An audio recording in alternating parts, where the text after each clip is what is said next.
online virtual meeting. So a very warm welcome to you all. My name is Peter John. I'm the leader of the council and I chair this meeting this afternoon. A warm welcome to my cabinet colleagues who are also on the meeting, and I'm going to ask them to just say who they are and what their area of responsibility is, starting with Rebecca. Thanks, Peter. So I'm Councillor Rebecca Lurie. I'm Deputy Leader and Cabinet Member for Culture, Leisure, Equalities and Communities. Thank you. Evelyn. I'm Councillor Ian Wingfield. I'm the Cabinet Member for Community Safety and Public Health. Jasmine. Hi, I'm Jasmine Ali. I'm the Cabinet Member for Children's Schools and Adult Care. Good afternoon. Steph. Good afternoon. I'm Cabinet Member for Jobs, Business and Innovation. Thank you. Richard. I'm Councillor Richard Livingstone. I'm the Cabinet Member for Environment, Transport and the Climate Emergency.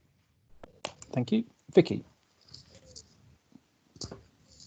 I'm Councillor Vicky Mills and I'm Cabinet Member for Finance, Performance and Brexit. Thank you. Leo. I'm Councillor Leo Pollack. I'm Cabinet Member for Social Regeneration, Greater Estates, New Council Homes. Johnson. Thanks. I'm Councillor Johnson Situ and I'm Cabinet Member for Growth, Development and Planning. Thank you. And Kieran. I'm Councillor Kieran Williams, Cabinet Member for Housing Management and Modernisation. Thanks, Kieran. I'm also joined on the call or this meeting today by Eleanor Kelly, who's our Chief Executive, and Doreen Forrester Brown, who's Director of Law and Democracy. Other officers are on the call and will introduce themselves as we get to their reports.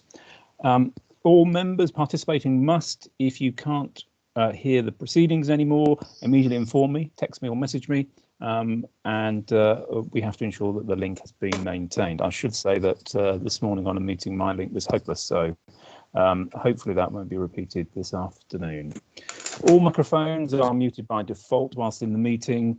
Don't unmute yourself unless you're speaking, being called to speak, and then please remute yourself afterwards. Filming and recording are permitted at our council meetings, and this meeting is going to be recorded and uploaded to Southwark Council's YouTube channel later. I've received no apologies for absence, and in fact, having introduced everybody and done a roll call, we know that everyone is present. I also want to welcome Councilor Ian Wingfield. I hope Ian is on the call. Are you on the call?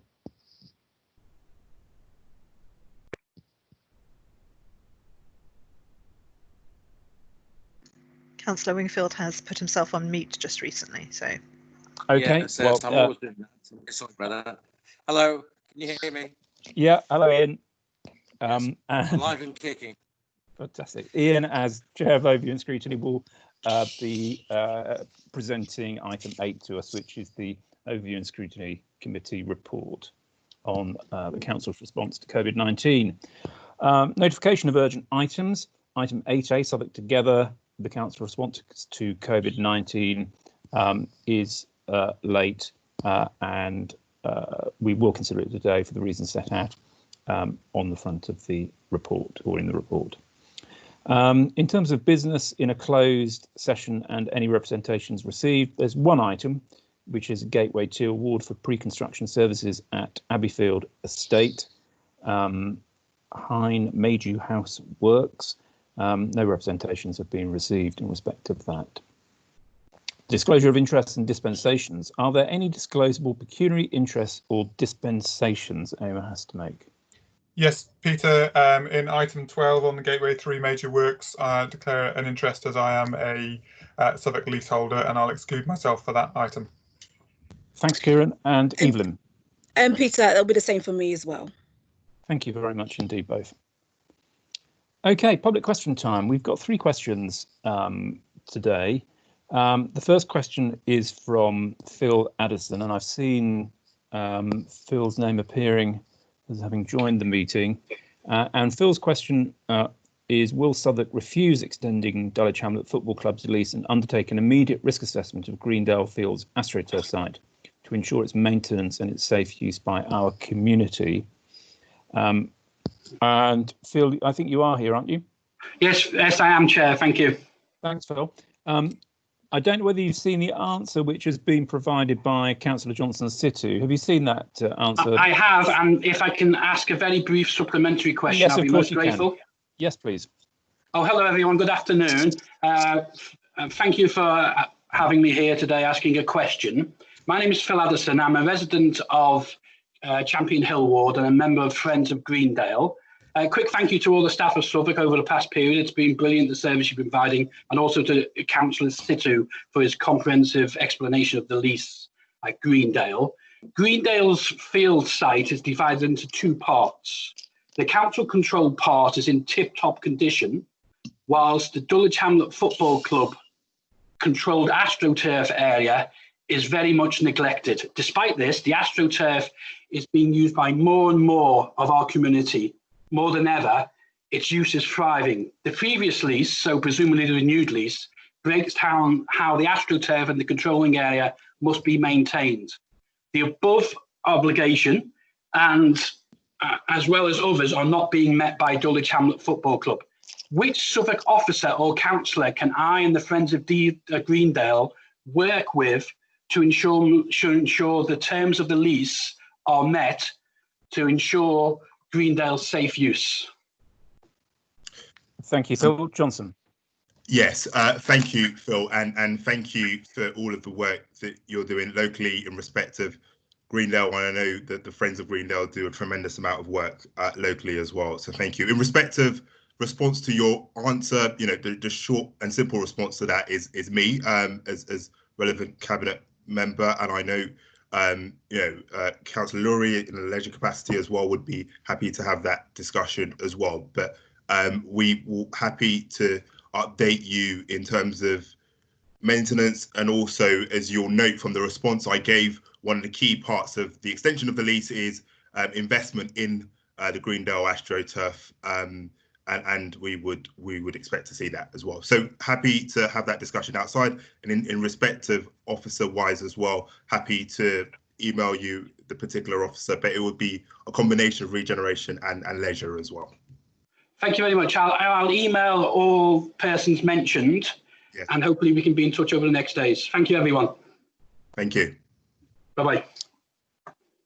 Thanks very much indeed, Phil. And I mean, it has been evident, just put my 1 penny worth in, that public use of Greendale has been raised supremely during the COVID-19 lockdown, and seen some fantastic tweets and pictures of people using it and making use of that fantastic green open space in the heart of our borough. I'll say no more.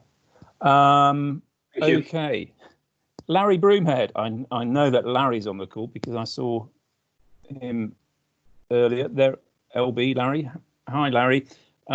Larry's question is, under extremely difficult and uncertain times, it's shocking that the council is consulting with people about proposals for further development on the Dickens estate. Please explain why the council is pursuing feedback. Surely a duty of care for residents is paramount, and the timing of any consultation is totally unacceptable. And Larry, I hope you've seen the answer that Leo Pollock has provided. Larry, have you seen that? Yes, Councillor John, and just say, can I say thank you for the opportunity to put the question to Cabinet on behalf of the community on the Dickens estate. I do have a follow-up question, if allowed. Yes, please, go ahead. I appreciate the answer that Councillor Leo has responded, and that is very, very encouraging. And I've already forwarded that response to community representatives, including the chair and reps on the Dickens TRA and the Rayburn TMO committee. We understand the need for more housing for people and acknowledge that the council has targets of new homes to build. We welcome the news that officers have now delayed sending letters about rooftop proposals to residents until lockdown is fully over and all members of the community can be involved in any consultation. Can you hear me well, by the way? Yes. Yes, perfectly. Yeah. Okay, here's the question. Moving forward, can the council give an assurance that officers will fully engage with all community representatives and work with us to agree the contents and timing of any communications to all residents, and only after initial consultations have taken place, including an estate walkabout and a formal meeting with the Dickens TRA committee at Wade Hall, once it is allowed to reopen. We all know at the moment it is closed due to government regulation. And we just wish to point out, wish to work with your officers on this matter. Thank you. Okay, Leo, can you answer that one?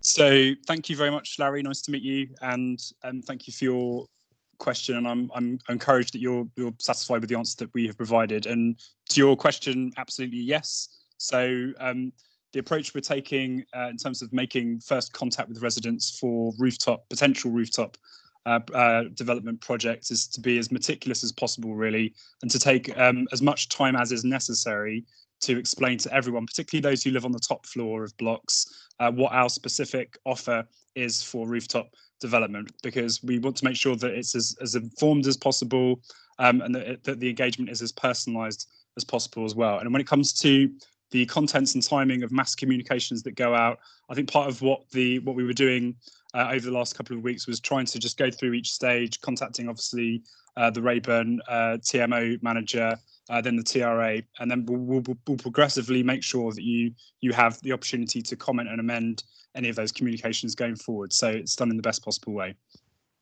Thank you.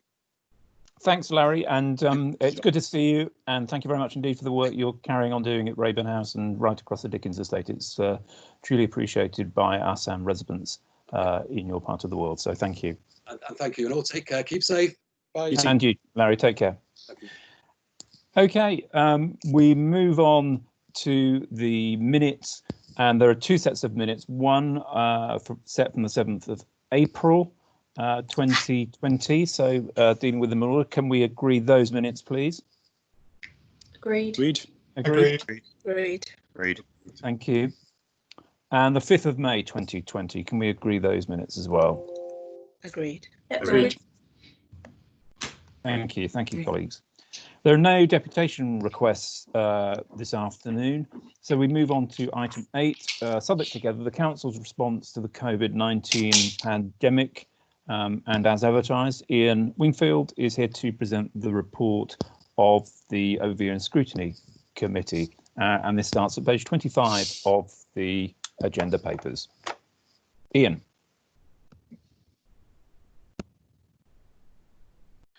Thank you, Chair. I don't know if you want me to deal with item 8A at the same time. I can refer to the appendix there, which includes the OS recommendations, if that would save time, Peter. That would be terrific. Thank you. Yeah.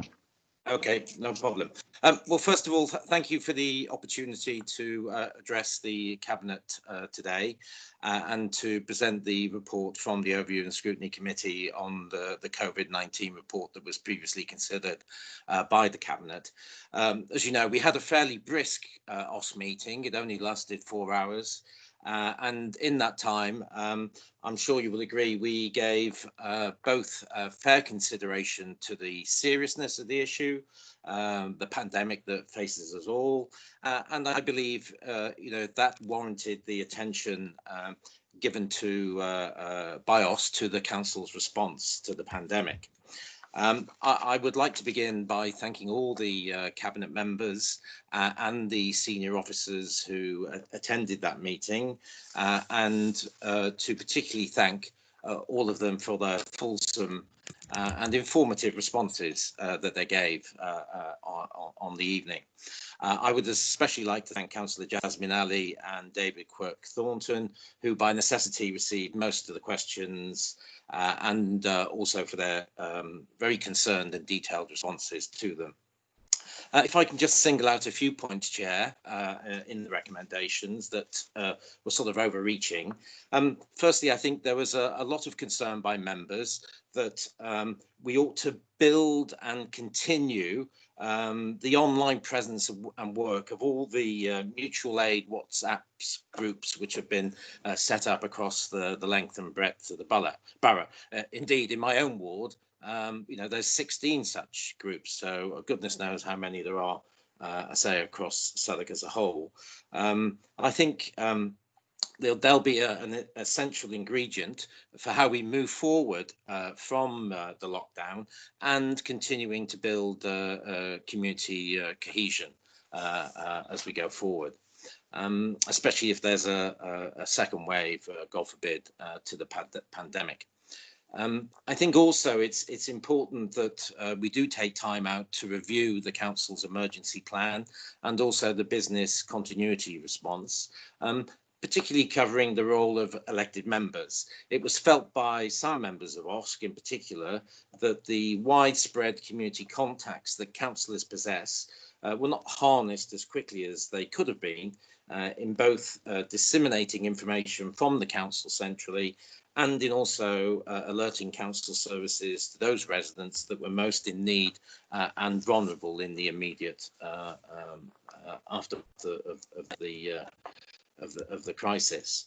Obviously, there's ongoing issues which are contained within our recommendations, covering all aspects of the council services. But I really wanted to particularly stress, Chair, if I may, what you mentioned in your forward to the report, and that is the impact on the BAME community within Southwark. And I'm very pleased that the council has committed to review the impact of COVID-19 upon the BAME community, and that you will have a forthcoming report this September on that very aspect, amongst other things. Chair, the only thing I'm really disappointed with in the Cabinet response on item 8A is the fact that you've agreed to everything. Councillor Salmon and myself were looking forward to more of a debate this afternoon with you on the recommendations. So in the absence of that, we're left with no alternative but to disagree with our own recommendations, Chair, if I can put it that way. Well, in particular one, which is contained in paragraph 6 of our report, item 8, and in your report, item 8A, it's recommendation number 5 in appendix 2, namely the establishment of a cross-party working party for overseeing COVID-19 matters post-lockdown. OSC members have met subsequently to our original report and have agreed on a cross-party basis that actually OSC is constitutionally the best place forum within the council to consider such work. And therefore, as such, we are withdrawing that particular recommendation from our report, Chair. That's all I really have to say at this moment in time, but I don't know whether my Vice Chair, Councillor Salmon, wants to add anything at all, but thank you again for the opportunity to speak, Chair. Thanks, Ian. Jane, anything that you'd like to add? Nothing to add, Chair. Very nicely put, and thank you very much for hearing our recommendations and endorsing them. I think it will help everybody going forward. I really do. I really do. Thank you very much.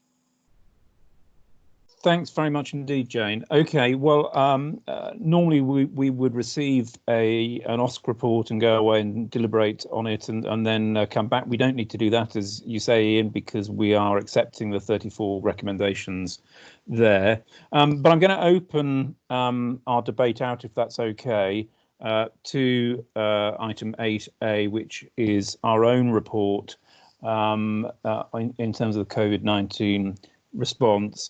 I mean, Ian, you touched then on the disproportionate impact on the BAME community of COVID-19, which I think we identified when we first looked at this as a cabinet back in April. And at the same time, I think we also predicted that along with other inequalities that COVID-19 had exposed was a cause for real concern across our borough and indeed across London.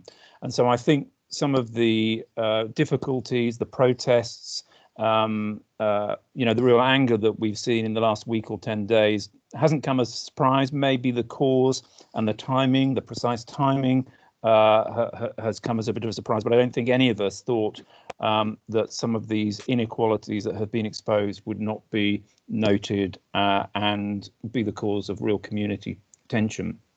And so we have sought to respond to that as a council through this report and through the work that will carry on. And there are kind of two aspects of the work that I wanted to highlight. One is that, and I'll bring Johnson in to speak on that, and then obviously the ongoing work of the Community Hub, which will be the subject of further debate in September, but maybe Kieran would like to speak on that. So I'll call Johnson in at this stage. Thanks, Chair, and thanks to Councillor Wingfield and everyone in OS for your deliberation and your contribution to getting us to this point. As Councillor John quite rightly puts, this has been a difficult time for our communities over the last few months. It's been difficult for the reasons we've talked about in terms of the effect of COVID, but it's also, we know that it's been particularly difficult on our BAME communities, and so part of our approach in respect of Southwark Together is looking at how we address that inequality and how we do so together, which is really important, recognizing that as a community we are only as strong as all of our communities in that sense, and we do need to be able to draw on the strengths over the last few months in whether it's mutual aid groups or community groups or the voluntary sector who have risen up to the task. And so I know that colleagues will come in, so I'm not going to talk too long to this report, but certainly I would like to highlight recommendation 4 and recommendation 5. And the last few months have been particularly difficult, and certainly the last few days and last few weeks have particularly sparked a discussion about the future of not just our borough, but not just London, our country, but also across the world, and inequalities that are ingrained as well. So we're going to be leading a piece of work over the next few weeks and months to say, well, how do we address this, and how do we do this in a practical way? Not to be overly political, I think the point's been made by people right across the country that the government has far too often parked this and not addressed this in a coherent manner. So where the government has left it open, as local authority, like we've done so many times before, we're having to step in, and we'll do so with partnering organisations right across the borough. We know this is going to be a challenge that's not necessarily going to be addressed overnight, but we're absolutely committed to addressing this, because we know that, as I said before, we're only as strong as we are our individual communities, and if any part of our individual communities is not being able to reach their full potential, then we need to be able to respond to that together. Thanks very much indeed, Johnson. And one of the strengths of our communities has been, as Ian pointed out, the way in which mutual aid groups and community groups have come to the fore during this crisis to help their neighbours and those around them. And Kieran, perhaps you could give an update of where we are with the Community Hub and the support for those kinds of groups and some of the challenges perhaps that they're facing. Thank you, Peter. Yes.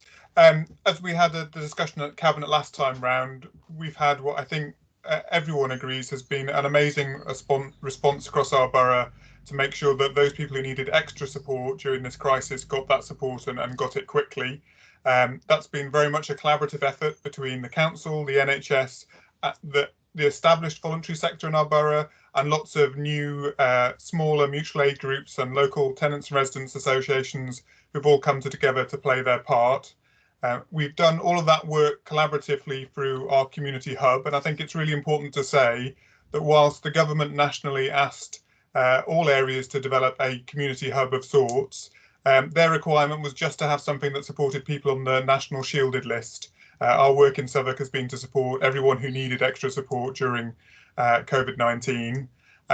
So we've got an established arrangement with that spans our whole borough and has really vitally had fantastic input from local organisations in each part of our borough, like Pembroke House, Pecan, East Dulwich Community Fridge, Time and Talents, and more. What we're now doing is bringing those groups together, the NHS, ourselves, and the voluntary sector, to review what that looks like from October onwards. So we'll carry on as is for now, broadly speaking, providing the support that we are, but looking at how we continue to support people who need it after that time.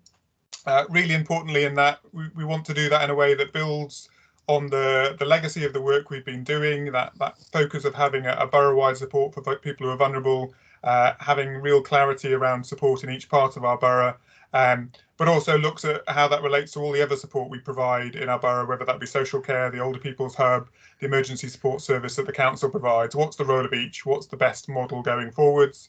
We're going to do that collaboratively. We've established a small, or in the process of establishing a small review group with voluntary sector, NHS and council, including myself and Evelyn on the review group, to look at and bring back some proposals in September. There are, of course, challenges that we should all be aware of within that, not least at the moment we all, and when I say all, the council, the NHS and indeed voluntary organisations are putting a huge amount of response into responding not just to the public health crisis, but also to the rapidly growing economic crisis that our country and community are facing. Obviously none of us have unlimited resources, so we're really going to have to work through how we make the best use of the money we've got, and keep pushing the government to step up to the commitments they made, but seem to be reneging on to back local areas to provide the support that's needed. Thank you very much indeed, Kieran. Evelyn Akoto. I welcome this report, and especially our ongoing commitment in supporting our most vulnerable residents. As we begin to move out of lockdown and into a new normality, public health continues to have an enormous role to play, from having an oversight of testing in our care homes. And I think it's important that I confirm that we've extended our testing to all care facilities, not just those for older people. We are now working on putting in place COVID outbreak control plan as part of our test and trace arrangement. And this is going to be an enormous effort and basically a way of combating COVID-19 in our community. The issue of inequality exposed by COVID-19 is a work stream that we take very seriously in public health, and I think as the councillor saw as well. And we will be embarking on a number of engagement with communities and something we foresee being prominent in the refreshed council plan. Public health will be leading on the work on food poverty, and this includes a troubling situation of holiday hunger. And I know there's been a widespread discussion about what the government is doing on this, but I'm happy to say that our holiday and summer program basically will support all those on free school meals. It is also clear that racism and injustice has no place in Southwark, which has been clearly articulated by the Black Lives Matter protests. And so I personally welcome the appointment of Councillor Situ to lead the borough's response to this issue, because our vision is a fairer future for all. And we can't have that if still inequalities within our system. So it's great that we're embarking on this piece of work. And I know together with the community, things will improve very soon. Thank you.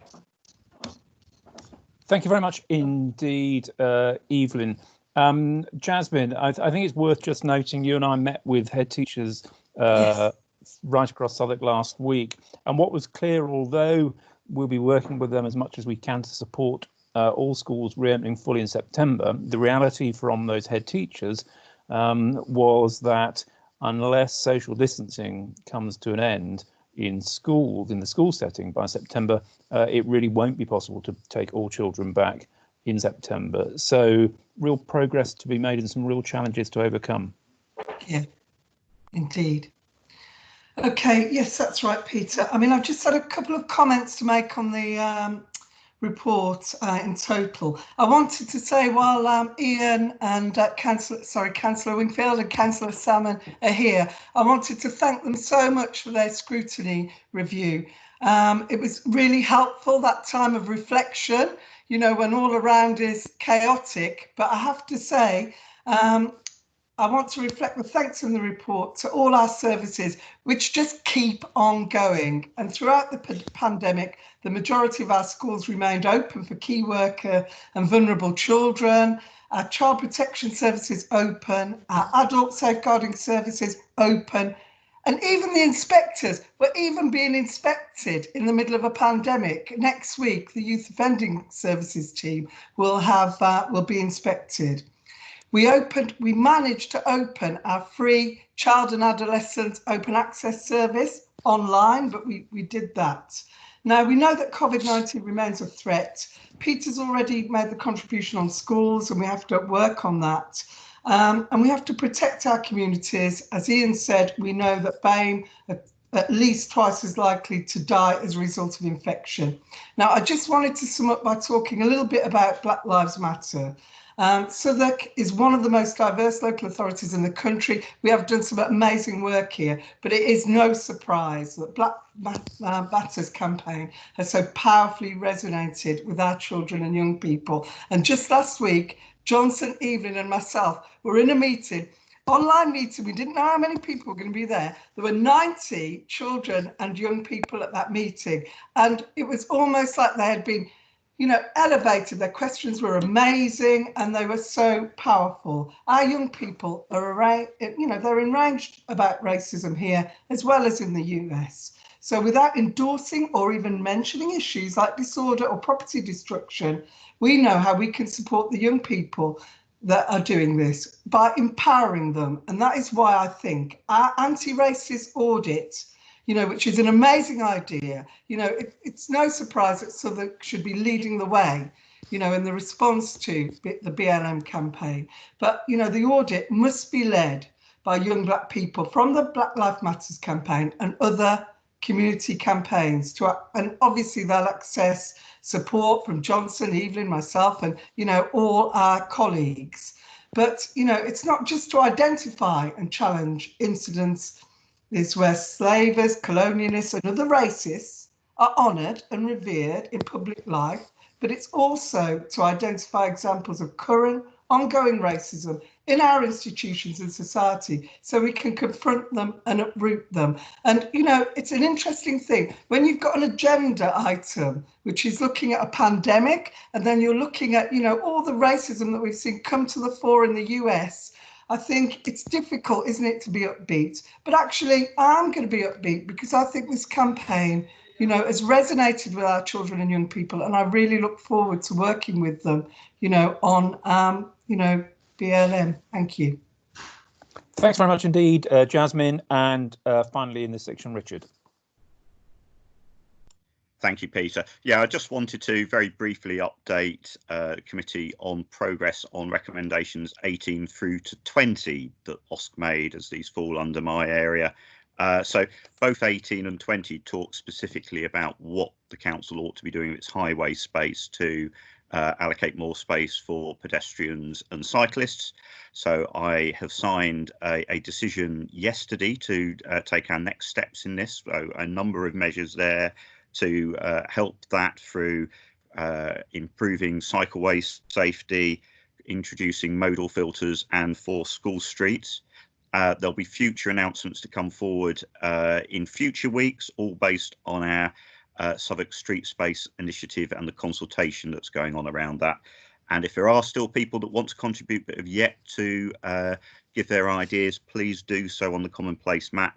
That can be found at southwarkstreetspace.commonplace.is. So Southwark Street Space, all one word, .commonplace, all one word, .is. So we're moving on very quickly in terms of doing more to make our streets safer for pedestrians and cyclists and improve air quality in the lines set out in 18 and 20. And finally, on point 19, we have the next meeting of the partnership steering group mentioned there happening this evening. So that work is still continuing. Thanks very much indeed, Richard. Okay. In the absence of anyone else, I assume on Ian, did you want to come back on anything that you've heard? I mean, as I say, we've accepted all your recommendations, and so it'll be a formality of kind of noting and agreeing them. But is there any final word you wanted to say in respect? Only that perhaps we should have made more, Peter, if that was the case. But now you can always come back. I can always come back. But I just wanted to reiterate a couple of the points made. It's very welcome to hear what Richard's just said, and I know there's lots of people the length and breadth of the borough that are hanging on his every word at the moment in terms of what's being proposed for cycling and pedestrians in particular. I can only echo the remarks that Jasmine made in relation to Black Lives Matter, and obviously, as I've already said, you'll be addressing that come September as well. And the other points I think all the other cabinet members made, you know, it all comes back to the government at the end of the day. You know, we're not the sole actor in this, and you know, given the hit that we've had by the government since 2010, and now during the effect of the crisis, it's even more beholden on the government to step up to the plate and give us the adequate support we need to protect and defend our residents and their livelihoods. Thank you. Thanks very much, Ian. Okay, well, colleagues, as I say, under item 8, we're asked to effectively receive OSC's recommendations and respond. Well, we have responded immediately, so I can take that that's agreed. Agreed? And then on item 8A, there are 11 recommendations there. I think it's worth just noting that they specifically do involve work in response to the Black Lives Matter protests. They're thanking schools and parents and carers and guardians and local businesses. And also item 10 supports the establishment of a member-led COVID-19 oversight board as a sub-board of the Health and Wellbeing Board. And this will be overseeing our local implementation of test, track and contact in Southwark. So that's quite an important one as well. So having highlighted those, can we agree those recommendations, please? Agreed. Agreed. Agreed. Thank you, colleagues. Okay, we'll move on to item 9, which is Policy and Resources Strategy Capital Monitoring Report, outturn for 2019-20. And this is one of a duopoly of reports with Vicky Mills. Chair, I'm wondering whether it might be helpful to do revenue first, just because that might kind of fit better with the conversation we've just had. Would that be? Yeah, okay, let's go straight into revenue. That's item 10, which starts on page 57. So if we start with the revenue picture.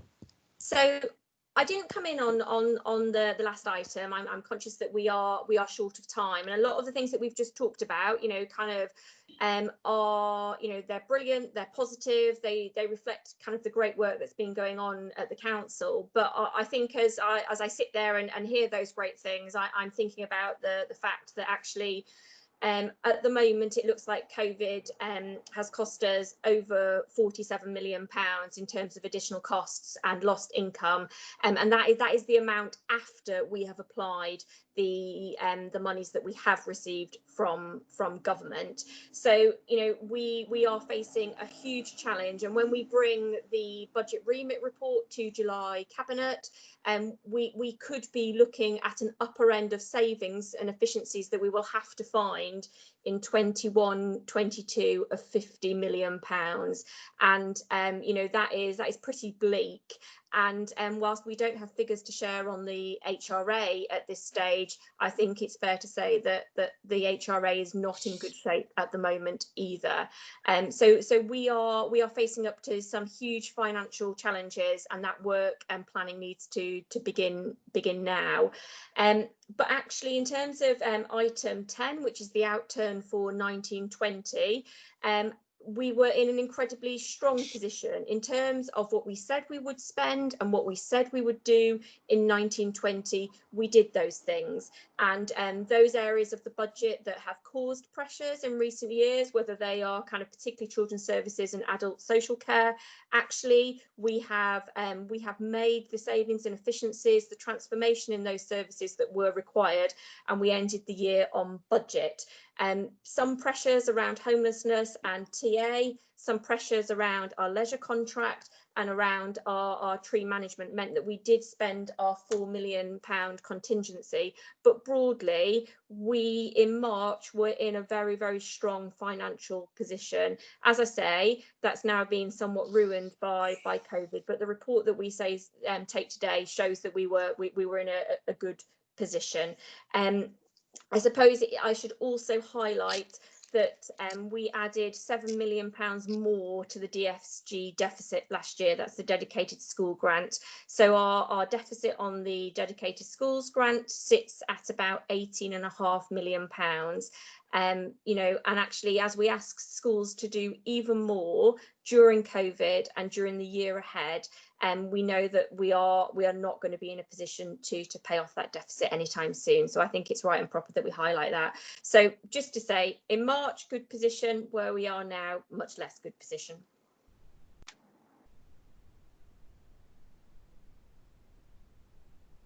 I think you might be on mute, Chair.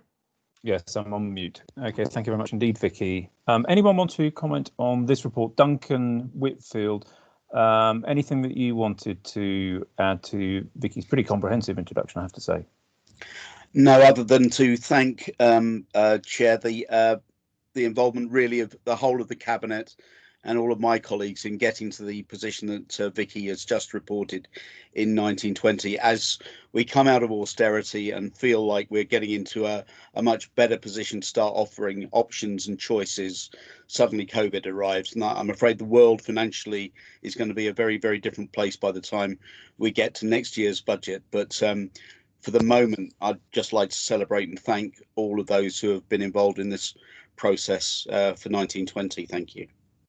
Thanks, Duncan. Can I just ask, in terms of, we've been making monthly submissions to MHCLG in respect of the impact of the pandemic on our finances and looking forward. And I know that, as Vicky indicated, the kind of gap that was being indicated last month, I think more figures are due in this month or this week. Are the figures looking about the same or worse, or what's the impression that we're getting, or what's the information rather looking like at the moment? I think all the time we're getting a much firmer view of our costs, and for example, the first return was only 2 weeks into the 2021 financial year. We were estimating costs in the region of 43 million. That excludes the HRA. That reduced to 34 million in May, as I think Vicky mentioned, but that number's likely to be more settled now, and the further we go into the year, the more confident we are. There are moving parts though even within there. So for example, to date we have recovered no income from the CCG for the COVID discharges, which is quite a big component. So there's a lot of unknown still in that space. On the other side of the coin is income loss.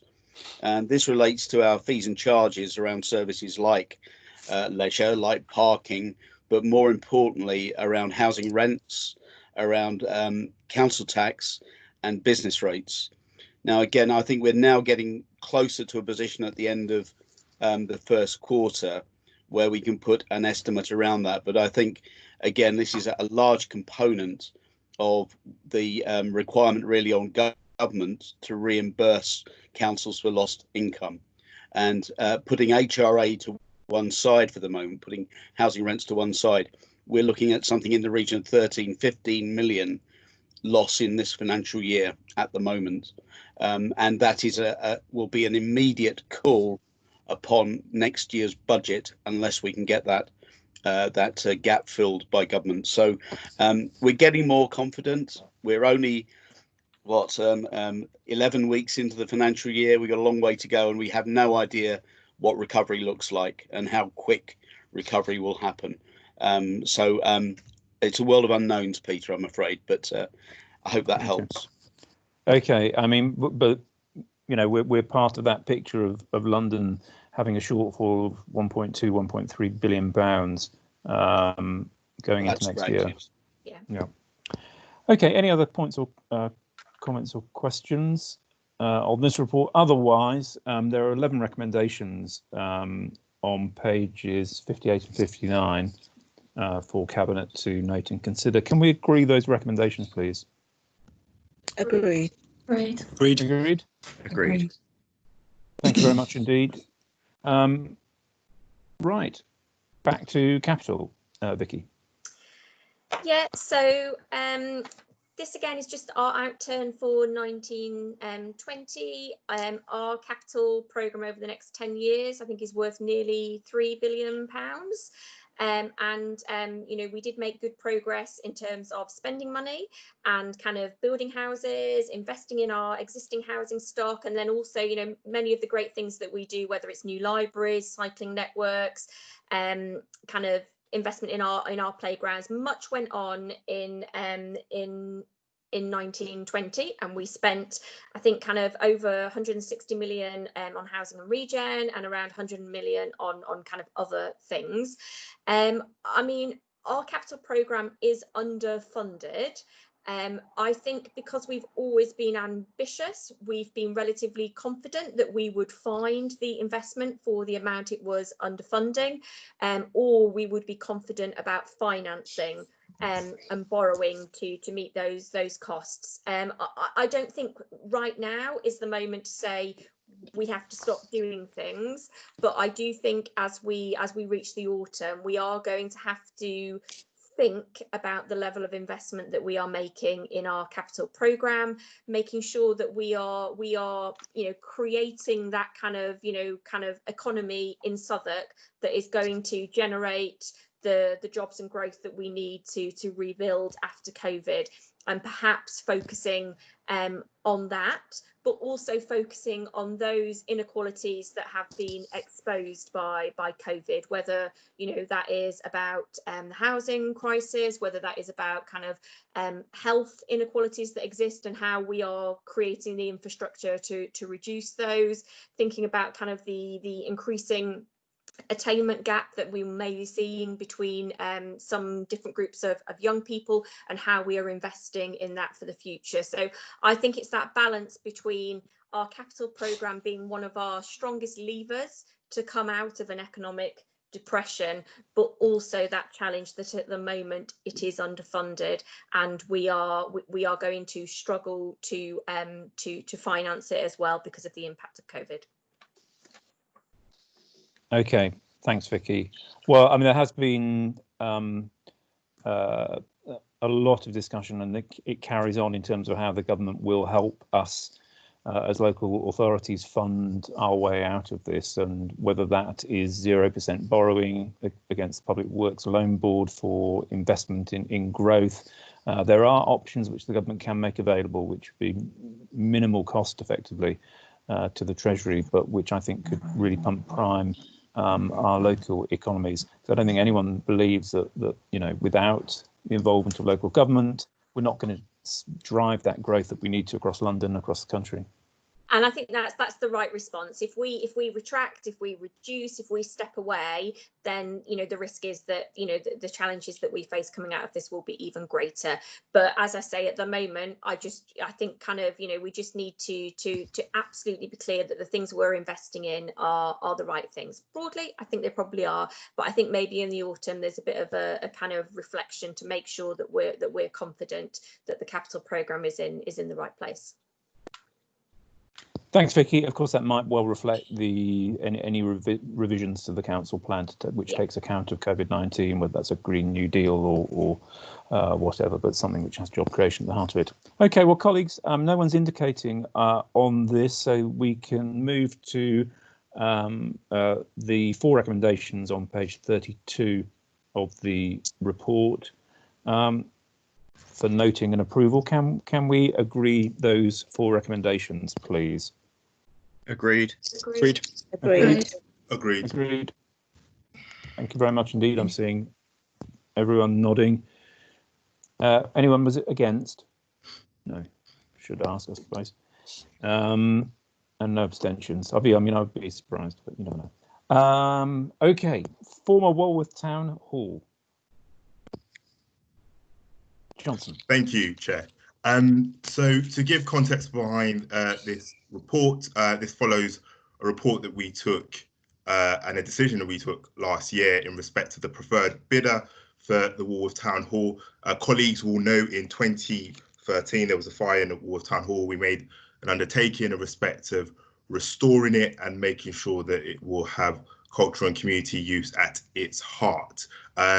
So when we brought forward the report last year to highlight the next steps and preferred bidder, we also made a resolution as a cabinet to ensure that there was a specific community use, which also we granted £2 million for that specific community use to ensure that we have the best possible space for the community. And we asked that a report come back to Cabinet, which talked about the management structure of that community space and ensuring that it is reflective of the diverse nature of our community. And this report does that. So 3 things I'll briefly highlight is firstly, the report identifies a management board which has the community at its heart.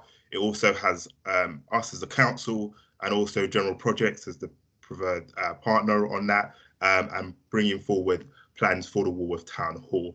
It has the structure in which it would be able to operate, one that's transparent, one that seeks to engage the community at every step of the way, and also one that has a level of sustainability in terms of having an operator as well.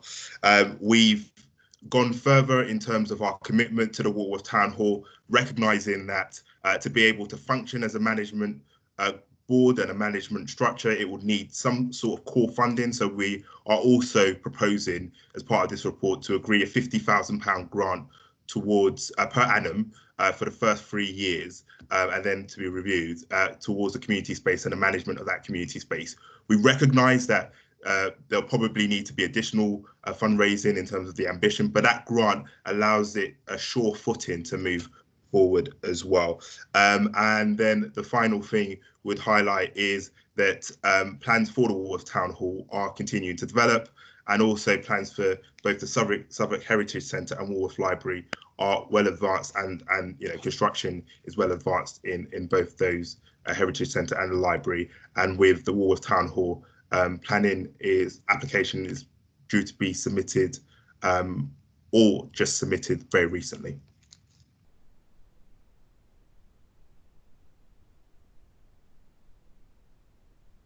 Hello? I think you're muted, Peter. Sorry, I keep muting myself. Following my own direction to everybody. It just occurs to me before I call Rebecca in, I had a public question from Mr. Beadle, didn't I? Which I completely missed. And I hope Mr. Beadle wasn't on the call. Otherwise, I've kept him waiting for nearly an hour. Virginia, can anyone help me as to whether Mr. Beadle has been on the call waiting patiently?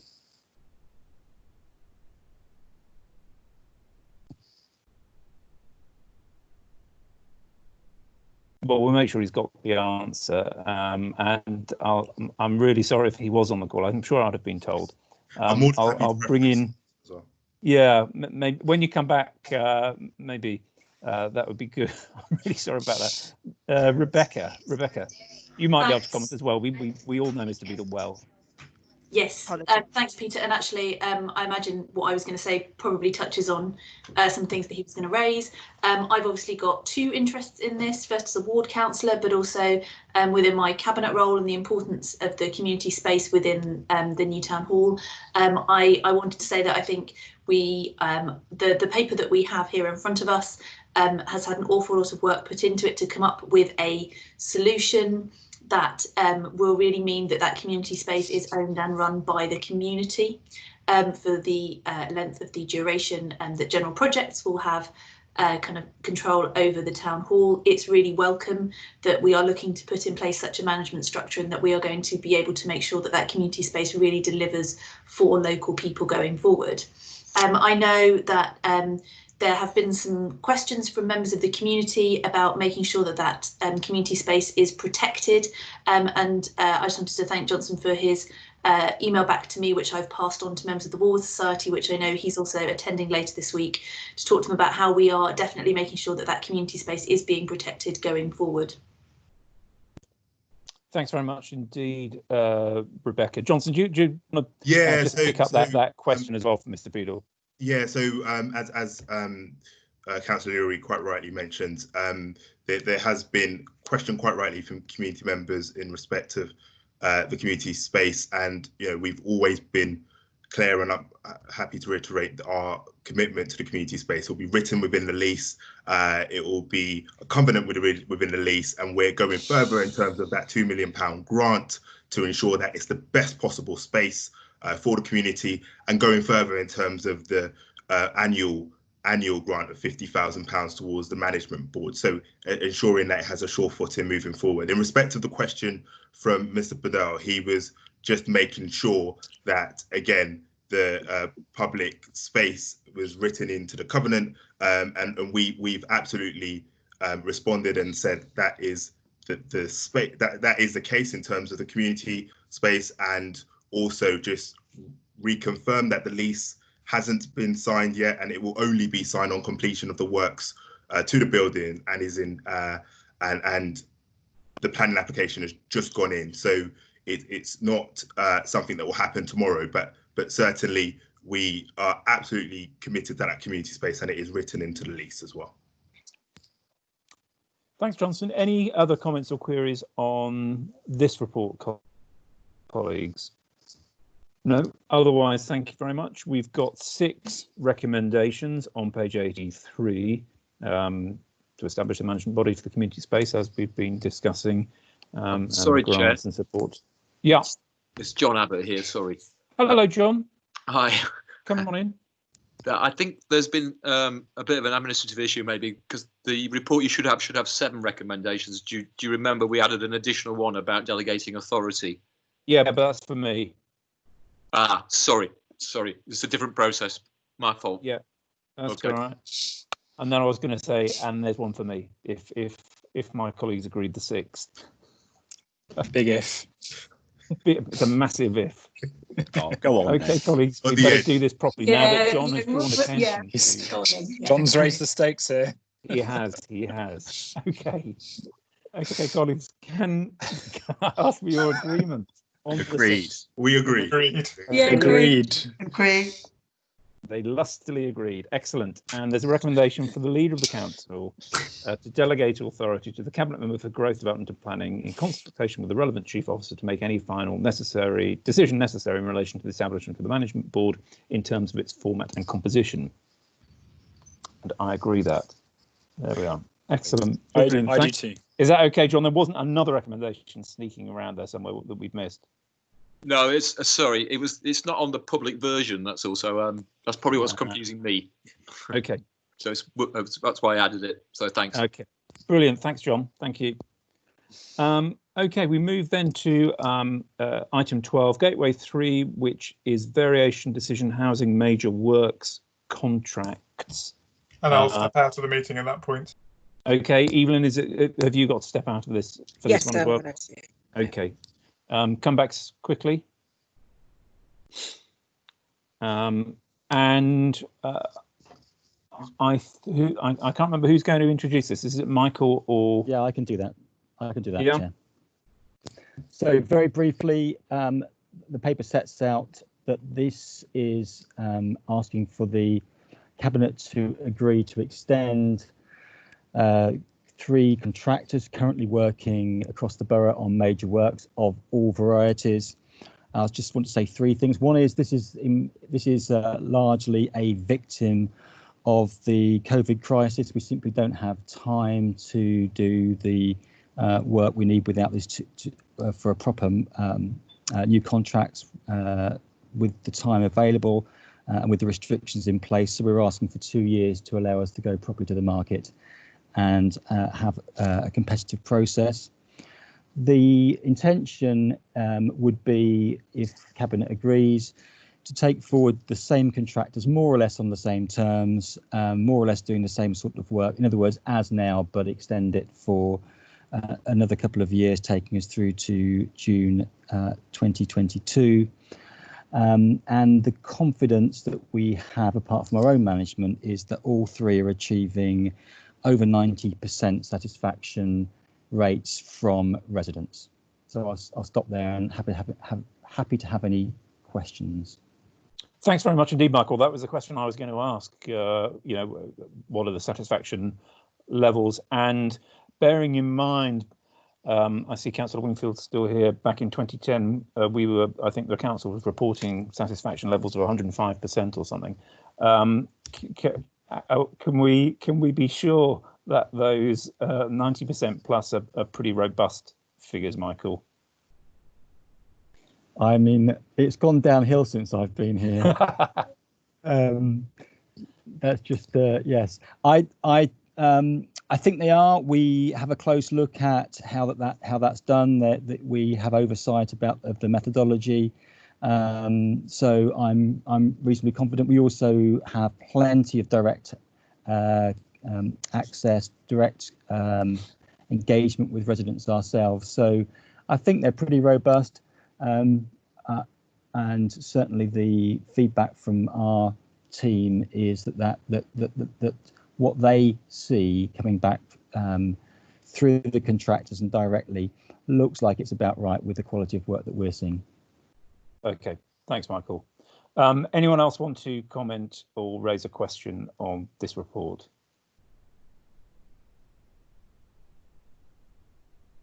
No? Okay.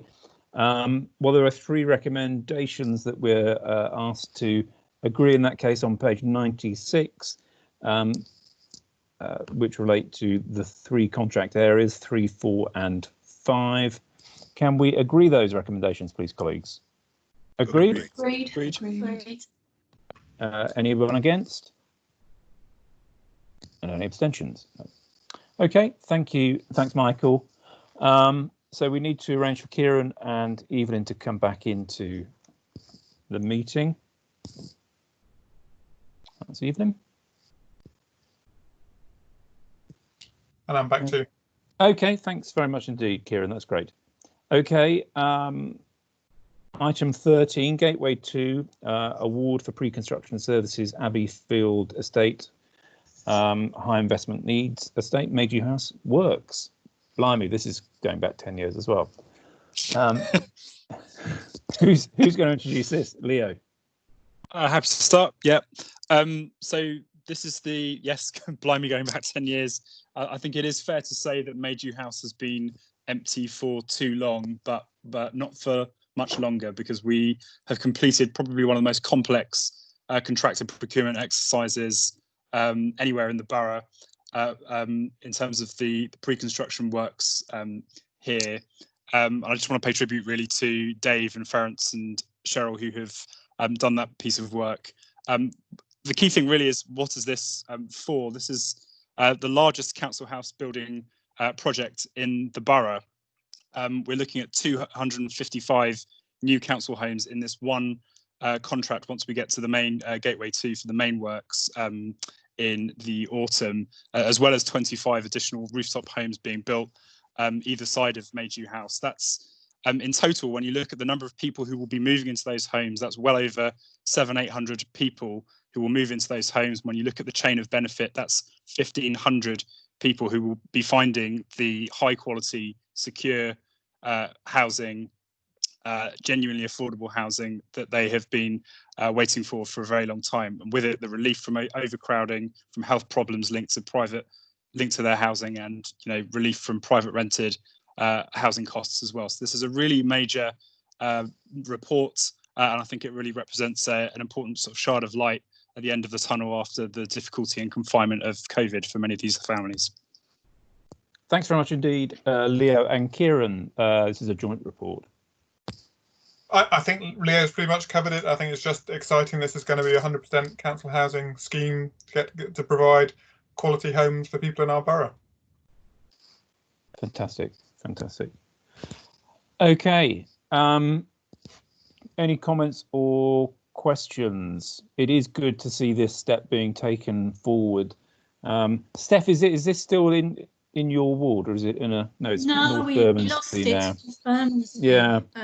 But I mean, you know the pain that this the painful journey that this has been on, so it's such a welcome. I know it from obviously being previously being in my ward, but also when I help a housing portfolio, and I'm so pleased to see this.